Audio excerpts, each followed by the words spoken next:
பொண்ணுங்க எப்போவுமே அவங்க திங்க் பண்ணுறத சொல்லவே மாட்டாங்க. எப்போவுமே அவங்க ஃபீல் பண்ணுறத தான் சொல்லுவாங்க.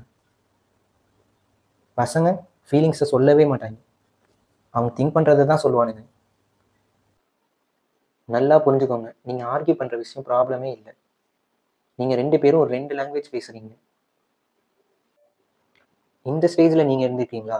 அவன் ப்ராப்ளம ஃபிக்ஸ் பண்ண ட்ரை பண்ணுவான். Logical mind. ஆனா அவ ஃபீலிங்ஸ புரிஞ்சுக்கணும்னு நெனைப்பா. Emotional mind. 2 பேருமே லிசன் பண்றாங்கன்னு நெனச்சுட்டு இருப்பாங்க. ஆனா 2 பேருமே கன்ஃப்யூஷன்ல தான் இருப்பாங்க. ஃபார் எக்ஸாம்பிள் ஒரு பொண்ணு வந்து, "இங்க நிக்காத கெளம்பிரு என்ன உன்ன பார்க்கவே புடிக்கல" அப்படின்னு சொல்லுறாங்க. அப்பன்னா இங்க இரு, கெளம்பிராத அப்படின்னு அர்த்தம். பசங்க மூட்டைய தூக்கிட்டு கெளம்பியிருந்தாய்ங்க, செத்துட்டாய்ங்க நீங்க அவனுங்க.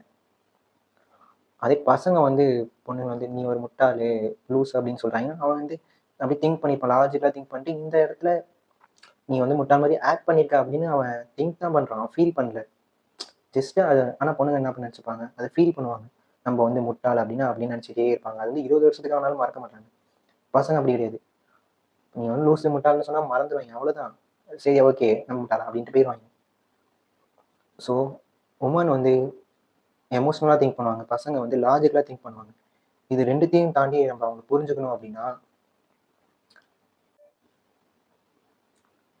வேர்ட்ஸ மட்டும் கேட்காதீங்க. ஹார்ட்ட ரீட் பண்ணுங்க. உங்க பார்ட்னர் எமோஷனா? இல்ல லாஜிக்கா?